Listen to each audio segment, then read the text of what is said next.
Welcome. Today we are examining the linguistic and textual errors shared by Hebrew Israelites and Jehovah's Witnesses groups that ignore the rules of semantics and context to fit scripture into pre-engineered frameworks. I'm Robert Anderson. Both Hebrew Israelites and Jehovah's Witnesses commit the same grievous errors by breaking the academic rules of semantics, etymology, and exegesis. We'll start with the root fallacy. Hebrew Israelites often rely on phonetic coincidences like falsely linking the word Negro to the Niger River. This ignoring of actual linguistic lineage is a fundamental error in their methodology. Similarly, Jehovah's Witnesses isolate word components while ignoring historical shifts like rendering storos exclusively as a torture stake instead of the cross-shaped frameworks used in the 1st century.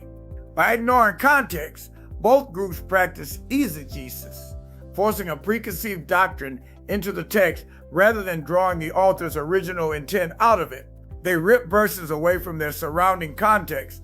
This leads to the equivocation fallacy, where a group shifts the meaning of a word mid-argument. BHI does this with Israel, and JWs unilaterally swap out Lord for Jehovah against translational rules.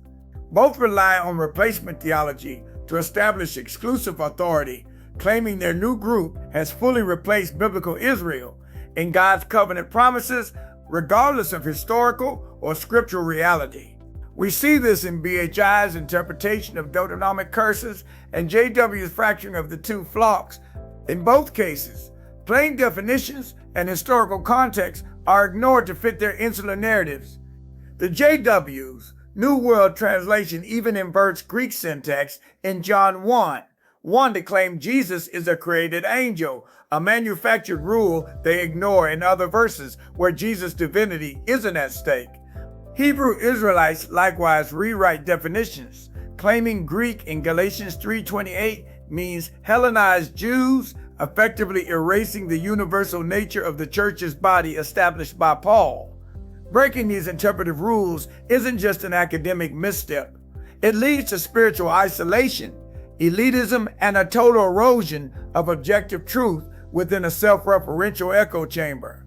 For more resources on biblical apologetics, download our free study research app on Google Play and the Apple Store. Join us at Bus Stop Street Ministry as we stand for objective truth. Thank you for watching.